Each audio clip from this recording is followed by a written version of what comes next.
MaddenBible Nation, I am Sgibs, I am your host, and this is not your den. It is not my den, but it is the Mad Den, show number 24, Ken Griffey edition. Here to kick it off with a bang, aka the Laser Show, the internet's most passionate show about Madden 11, EA Sports, John Madden football. Today we're going to continue to talk about the Green Bay Packers, specifically more about their passing and their aerial attack. We're going to hone in on their wide receivers and their tight ends, and one specific formation that we really like out of the Green Bay Packers playbook. To kick it off today, we're going to start with our player versus player comparison, a pretty compelling matchup here. Gren Jennings, who made that nice one-handed grab the other day in the game, versus an oldie but a goodie, Donald Driver. Today, again, brought to you by GoMadden.com. We love what they're doing there. Make sure you head on over there and check out what they're doing. Gren Jennings comes in at 90 overall, 93 speed, so he does have that deep threat that we love to see. 93 agility and 95 acceleration, 89 catch, and something that's a little underrated, something that you might not think is that big of a deal to have at the wide receiver position, 85 elusiveness. So he's got some wiggle sticks to get out of some tackles, break it upfield like a running back, or if you decide to get kind of cute, you can audible into a full house formation and put him as your running back. That's something that you can kind of scheme in and figure things out along the way.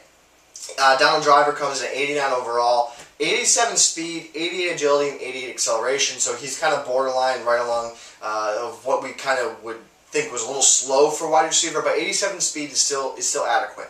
92 catch and an outstanding 97 catch in traffic. That is unheard of. One of the best in the game. The guy's going to hold on to the magic beam. He's not going to let it go. So on big third downs or late in the game, 4th down and 2, what do you do, Bill Belichick? You're going to give the pill, going to give the magic beam to Donald Driver, and you know he's not going to drop the ball. If I had one spot left on my depth chart and it was between Gren Jennings and Donald Driver, Gren Jennings. And the reason for it is because Gren Jennings has that ability, the playmaking ability, the big play downfield. He has a lot more potential to make that play for me opposed to Donald Driver.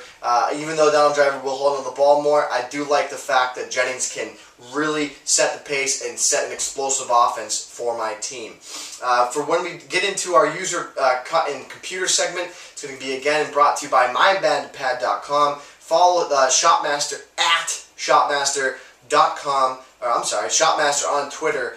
Make sure to follow him there. We're going to talk about tight ends today. Jermichael Finley, Donlad Lee, and Scott Havner. If we take a look at Jermichael Finley, big target, 6'5", 85 speed, 81 catch, and a 67 impact block. So he's pretty much the real deal Holyfield.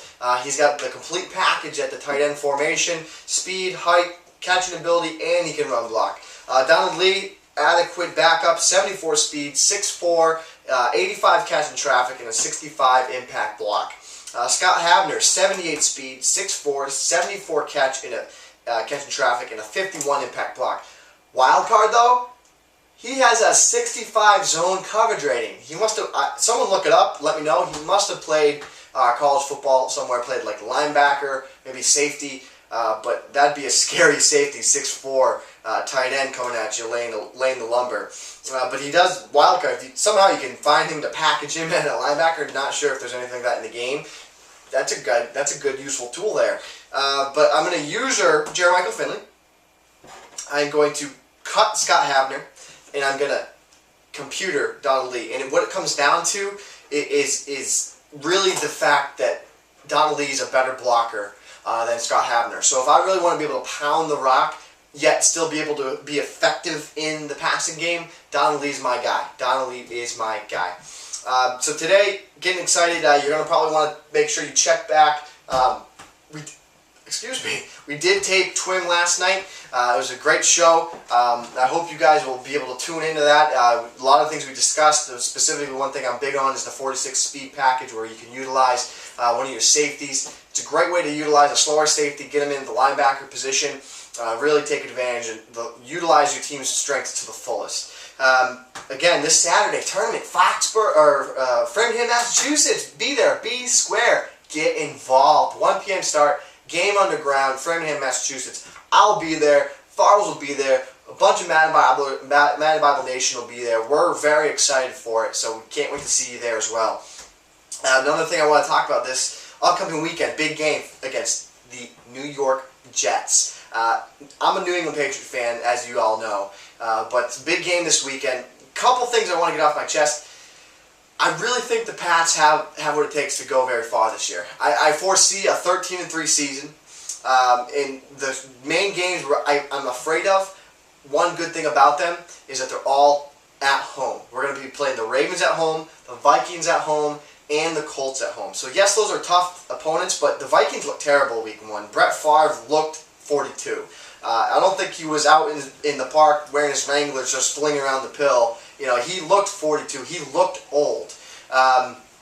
Ravens, their offense didn't look very. They just didn't look in touch with anything. They just looked bad. Defense outstanding. So I am worried about that game. Colts, however, they just looked awful. I mean, Peyton Manning will be Peyton Manning. Anthony Gonzalez has his injury issues. I mean, Joey Adai, who knows what's going to be his situation. He was concussed earlier in the year. I fully expect a 13-3 season. I am stoked for this weekend. I am so pumped. I cannot wait to watch football this weekend. I know you guys are too for your team. Love to hear your feedback. Let me know what you guys think about your team, your season this year. I'm feeling real high. The Patriots, 13-3, my prediction. Super Bowl champs. Tom Brady, the GOAT.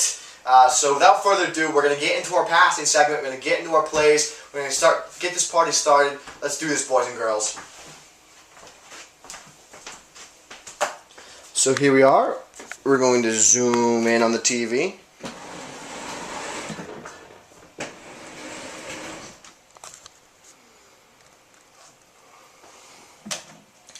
Alright, so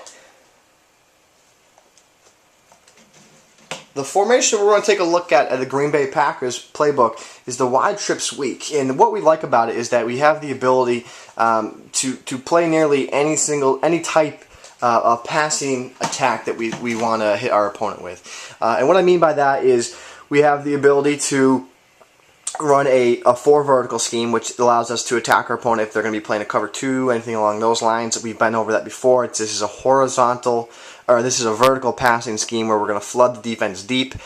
We also have the ability to run our spacing play, which is right here, which is going to be to flood our defense horizontally. We're going to look to flood the underneath the zone. So if they are playing a cover 3, cover 4, looking to take advantage and stop us going downfield, we'll look to hit them with our spacing. Another thing we can hit them with is our mesh. We love our mesh play. We also have a halfback screen out of this formation. A couple other things we like too happens to be the strong flood. A couple of things about the strong flood that we really like a lot is we have the ability to completely flood the right side of the field with our combination routes. But we also have the advantage of isolating our prime time wide receiver, our PTP, so in this case it would be Gren Jennings or Donald Driver. On our strong flood, we have a route that goes over the middle, so we do have an advantage isolation route that we love to hit there. A couple of things we have are our corner strike and curls play. Both plays are very similar, but we have the ability to beat, bump, and run. We also have a good balance on the side of the field if we attack both flats, and we can also hit our opponent in different depths on the field. So we're going to first take a look at our first play, which is the 4 verticals. So if our opponent comes out in a cover 2, we've been over this before, the 4 verticals is something that we're going to look to take advantage of. We're flooding the defense deep with the 2 defenders deep. We have our 4 defenders running deep routes. So you'll see how this opens up. We'll see our routes that get behind the defense. And there it is. That's a touchdown to Gren Jennings. It's pretty simple. It's not a real confusing concept, but what I love about this formation, not many passing formations in the game have all these different threats. So we can really attack our opponent with this formation. It's one of my favorites in the game because of its versatility. So once again, we have our 4 wide against a cover 2. We just sit back, sit back, sit back. Look to hit them deep, make a play, make a touchdown. So again, committed against the cover 2 defense, the vaunted cover 2. We have our 4 verticals play, so we know we can beat it. I mean, look at all the guys that are open. It's ridiculous. I mean, guys open everywhere to take advantage of the defense. Now, if our opponent starts to get get cute and decide to take away our 4 verticals play, well, you know what? We can fight right back. We'll call our spacing. We're going to audible down to our spacing. So if the defense is in cover 4, we'll get our cover 4 for you. Not one in that formation. Let's see if we can find a cover 4. I'm sorry. Alright, so if our opponent is in a cover 4, what we're going to do is we're going to try and take advantage of that, and we're going to call our spacing play. And again, here we are, underneath route, find our underneath route, take advantage of our spacing. So here we are again, cover 4, find the open man. A lot of guys, a lot of options, so that's what we really, really love about our spacing play. Some other plays that we can call, as we've said before, is the strong flood. So let's show you what happens. Typically, strong flood is great against a zone or a man. The reason we like it against man is because we get that isolation against one of our better receivers going over the middle of the field. We'll show you what that looks like once he breaks over the middle. It's just one-on-one for him to make a play now, get upfield to get some yards. So the better your primary wide receiver is, the better that this play will be. Let's show you what it looks like against zone though. Zone, we're going to want to look to the right side here, as we're going to be flooding the defense. And there it is again. Oh, just made a bad throw. He got hit at the last minute. Again, we're just flooding the defense with routes. Probably should have hit my tight end in the flat there. It was a bad read by myself. We'll run that one more time, see what we can find here. So here's the defense in a covered tray. Here's our routes. And again, just not making the right read because I wanted to see the other routes develop. But you can see how that works and how that developed there. Another thing, so if our opponent comes out in a man-to-man bump and run, one of my favorite bump and run beaters in the game is our play action, our quick audible play action. We cancel the play action, drag our left receiver, smart route our circle receiver, quick motion, goes over, and then he gets the inside position to make a play. It's one of my favorite man-to-man bump and run beaters in the game. Talked about it a lot last year, but there it is again. You can see quick little motion, get inside. We can beat the jam, look to take advantage of our speed receiver. We have another way we can beat the bump and run as well. So here it is. It's actually the same play, but this time we're going to motion our slot receiver in once he gets the tight end snap. He runs in. Oh, that was a bad timing on that one. He got caught up there, but what happens typically is he'll run into the line of scrimmage, and then the defender will get lost in the line of scrimmage with him. We'll show you one other play we can like to run the ball out of this formation. Simple off tackle. It's a run down. We just motion over here, snap, go, find a hole. Oh, our center made a big hole. Get upfield, get some yards. Ladies and gentlemen, what another show. Show number 24. I'm excited to be here. This is the Laser Show, ladies and gentlemen, because we're changing the Madden community one show at a time.